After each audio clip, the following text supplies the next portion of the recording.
Okay, it's been a little while since my last video, and that's because I've run out of parts. Now some parts just came in, so we can resume some work. I have buttoned up a few things, not interesting enough for a whole video of their own, but I have done a few things on the car, and I will go over that stuff with you now. Okay, so I made brackets for the radiator, these aluminum brackets down here, so that it is angled in there, and you can see it clears this coarse carbon fiber air box, and the air filter's down there, so that's all looking really good. Now the problem is, check this out. Look where my top hose comes out. Obviously I can't run that, so I spent quite a bit of time contemplating what I'm going to do about this, and what I've decided to do is I'm cutting that one right off, zoom, getting that cut off, and I'm welding a AN fitting, an AN16 fitting here on the end, and then it's going to have a 180 degree come out of it, and the hose should run along here, underneath there, and into that. That's the plan. So those parts have not arrived yet. They're still in transit, but some other stuff has arrived. Also, I wrap my fuel line in this high temperature, this insulating stuff, because, you know, I have the headers right there. And so that going down is now protected with that heat shrink.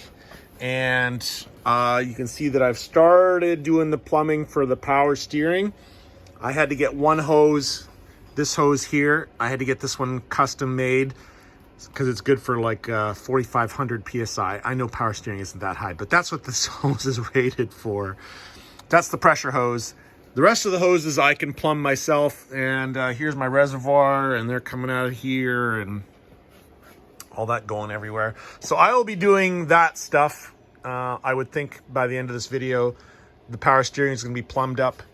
I think I have the fittings and everything I need for the vent lines. Like, there's a vent that comes here out of the valve cover, and there's another one that comes out over there. I've got those. I have my rad hose, or I have my thermostat housing.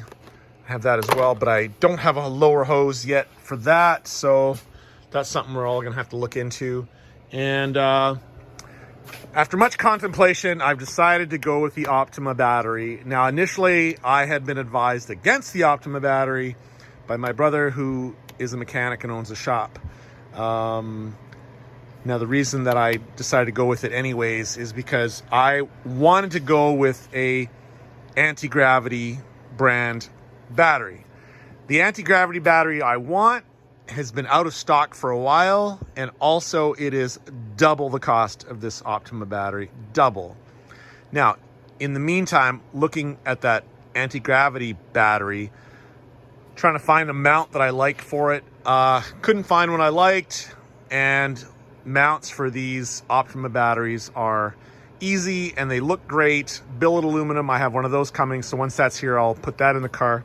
There's my cables, double O cables, power and ground. I think I'm gonna mount the battery right in this area here. Maybe, I don't know. I gotta look at the routing of the cables. I'll tell you, I initially was gonna run the cable or the battery down here, but I decided against that. I have so many, there's so many things like this up here and that thing and all this. There's just so much weight at the front of the car. I just thought I needed to put some weight at the back of the car. So that's why I didn't mind the extra weight of the Optima battery over the anti-gravity, because I'm gonna need to put some more weight on those back tires anyways, because this engine's gonna really howl. So a little bit extra weight in the back, that's probably gonna do me just fine. So anyways, well, I'm gonna start installing parts. All right, well, first thing that I'm gonna do is install the new shifter. This is a billet aluminum shifter, and this thing here looks like I can have it either way, flipped around. I think I'm gonna do it this way. Gives me multiple positions to choose from.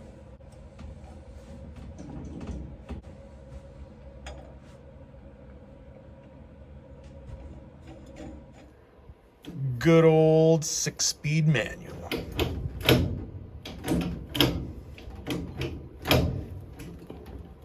Ooh, reverse is a little stiff getting it over there in reverse. And I also got a steering wheel. So the face of it here is leather wrapped, and it's aluminum with it's powder coated black, and then it's got this back ring here with places for your fingers to get some grip on it. So I think this one's going to look fantastic on there.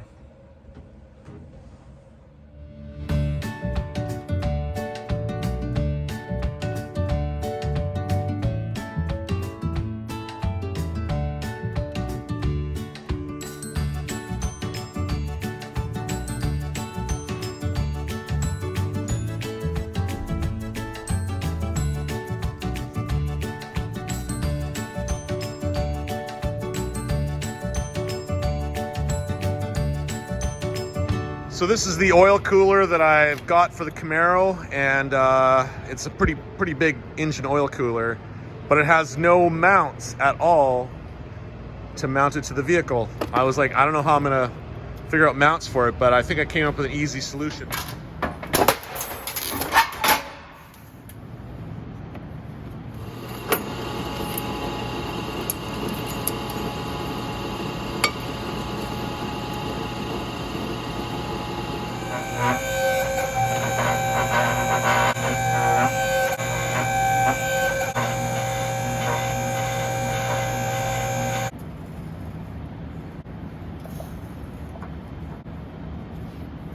Final piece of the oiling puzzle is about to go in. So this is my little large oil cooler, and real estate up here has become really expensive. There's just not a lot of space to put this thing. I'll show you what I have to deal with here. So, all right, my plan was to put it right here in this area, and that's what I sized it for. But then when I got it, and then I realized, oh, when the headlight opens up, suddenly that space is gone. So I couldn't put it there. So it is going like sort of inside the this area right here.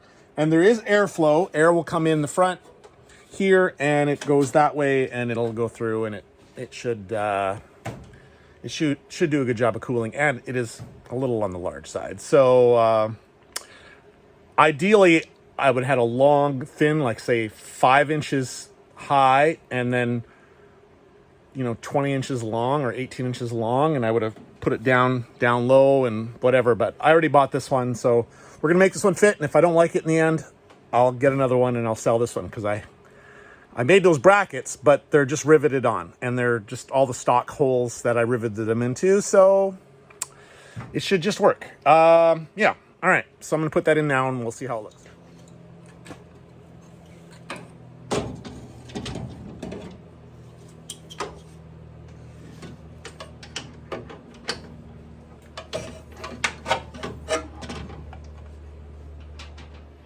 Okay, there it is, and I just have to make the hoses, run those down to somewhere underneath that area there, and then the oiling system is complete. I can put oil in this thing, and wow, we're getting close to being able to fire this thing up.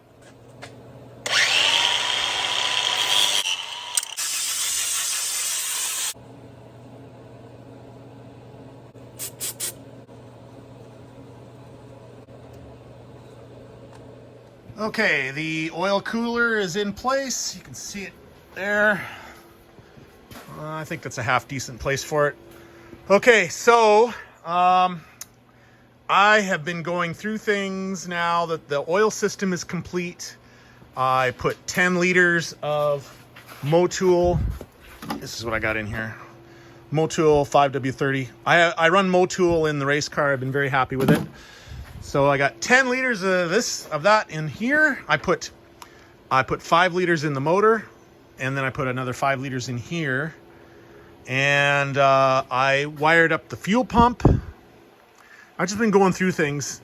I downloaded the program in HP Tuners, like for the program for that runs the car. I I downloaded it, and then I disabled the VATS, the vehicle anti-theft system. I uploaded that, and now, hold on.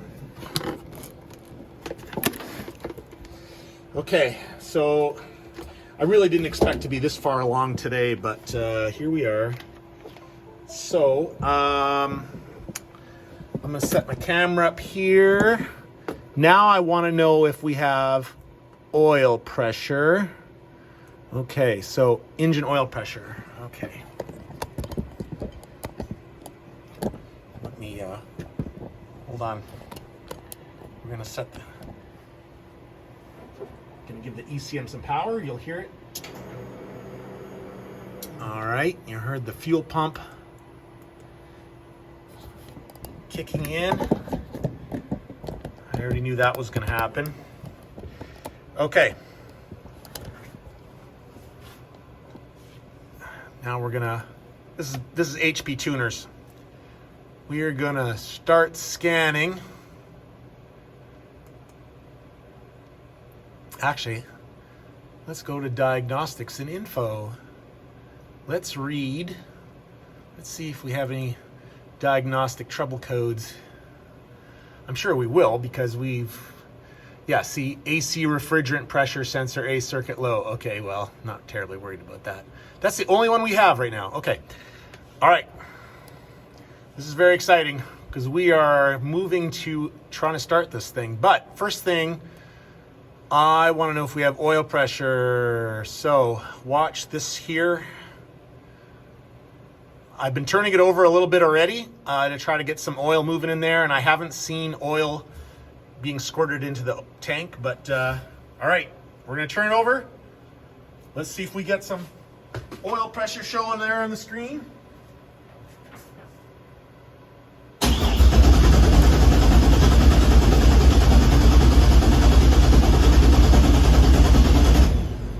Okay, what do we go to? Okay, yes. What's this, kilopascals? What? Okay, let's change the units. Let's change that to PSI. I understand PSI so much more.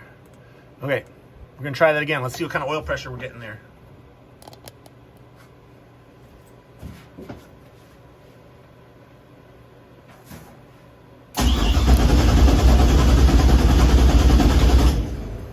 Okay, what do we got? Oh, we got lots of oil pressure. Okay, all right. Okay, well, I think all that's left is to put gas in the tank and try to fire it up. All right, that's what I'm gonna do now.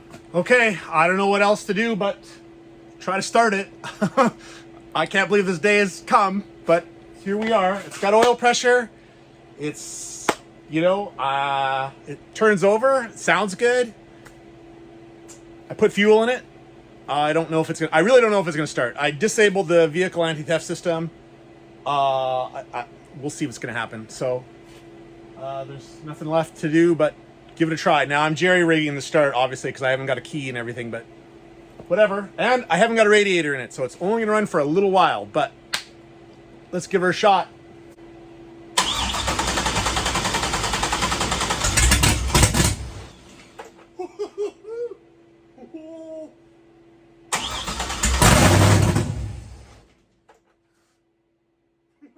It wants to go.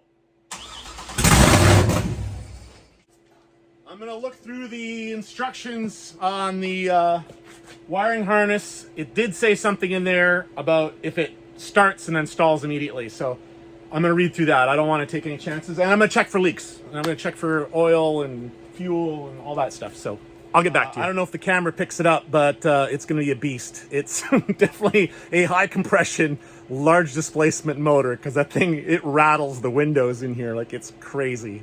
Anyways, okay, so I'm gonna dig into it, and hopefully when we come back, we're gonna hear it running, idling, and maybe give it a few revs. Okay, I figured it out. When I did the vehicle anti-theft system, I just wrote it as a tune instead of doing an entire write. Now, this may not mean anything to most of you, but I need to rewrite the entire program to get rid of the vehicle anti-theft system. So I've done that now. I think it's going to fire up.